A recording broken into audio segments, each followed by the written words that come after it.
So many people have football trauma because of their dad, especially women. I would love to see a study done on just how many people in general, but especially women, have so much trauma around that stupid sport. And by that stupid sport, I mean either American football or soccer or, what everyone else calls football. Because those two sports, now they're not the only ones that do this, but those two sports wreak havoc on the family because dad uses that as an excuse to have his little, oh my God.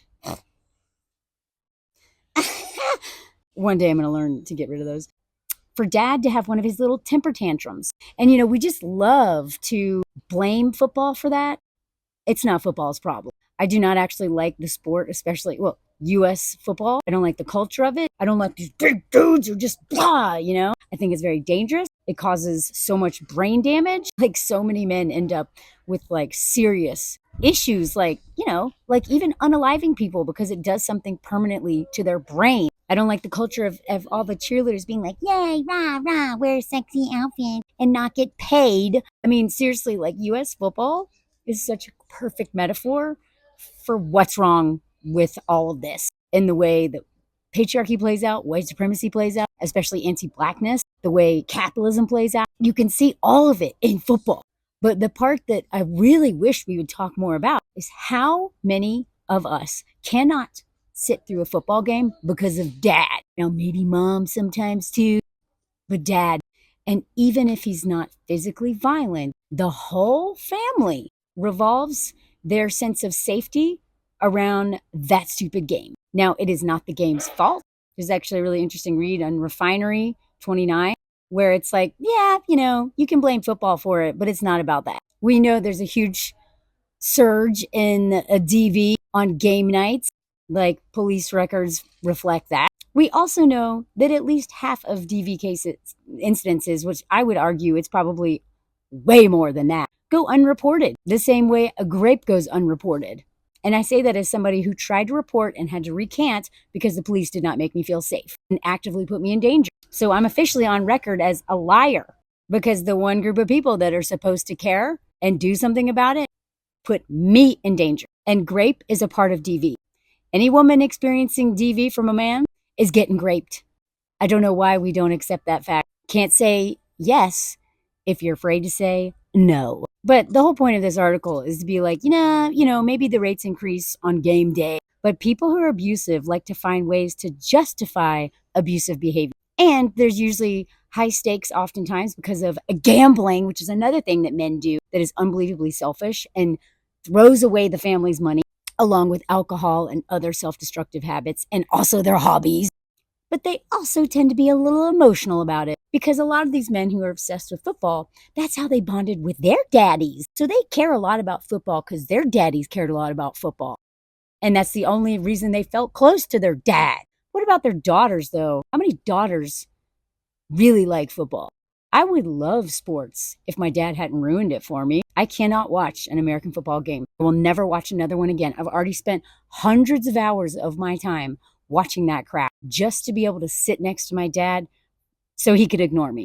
I think the game is so boring and I just don't care. But those are like little T traumas that over a period of time will traumatize children. And I can make a whole video about that, about the neglect and literally feeling invisible to dad. But what I'm talking about here is either actual violence, outright physical violence, or the invisible kind of violence that happens to your nervous system that doesn't go in police reports, that doesn't show bruises, that doesn't get recorded in hospitals, but is absolutely doing physical harm. And that is men's moods, their stupid tantrum. And like this comment said, thank you for this comment, men, when if their favorite team loses, they're going to stomp around the house for 3 days. But here's the thing, it's not about the team because those men can go to work the same day or the day after and emotionally regulate. They can emotionally regulate when they want to, but with their families behind closed doors, and especially with their wife, they can be emotionally unregulated. They can lose control. And I really think we need to get rid of this narrative that they're just losing control and that games are what make them do this. No, they are not. These men are very selective about when they are violent. And men weaponize their moods to control women and their families.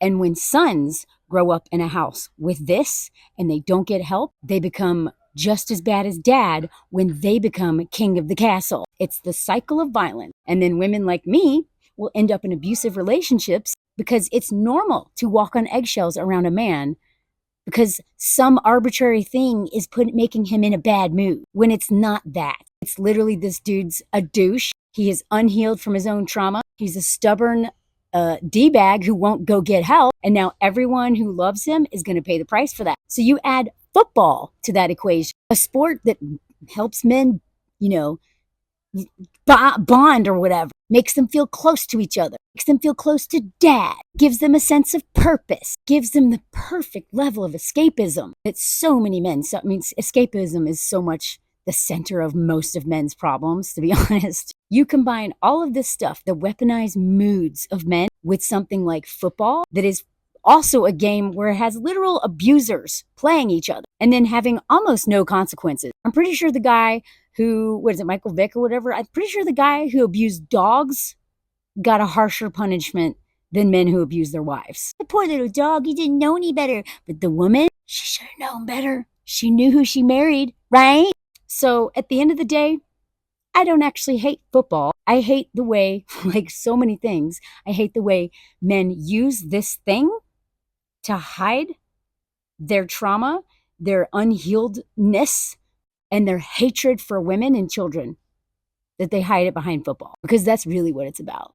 Under patriarchy, capitalism, white supremacy culture, men are not human. They can't be human, but they really don't think women and children are human or deserving of humanity. And their attachment to power and domination cuts them off from any shot at ever experiencing real love or fulfillment. And in the meantime, leaves a lot of dead bodies. And at the very least, traumatized women and children who then take that into their adult relationships, rinse and repeat, rinse and repeat. So everything that I don't like a lot of times comes back to people with a lot of power who refuse to heal whatever it is that's driving this sickness. And everyone they have power over pays the price. The billionaires are killing all of us. Men, unaliving us and through our nervous system, especially at alarming rates. And if not unaliving us, just torturing us and making us feel dead inside. Whiteness, white supremacy culture, same thing. And until we all start healing from these systems of oppression and dealing with them, it's just going to continue to literally ruin everything. But yeah, I don't have a problem with football. I have a problem with men and their relationship to football.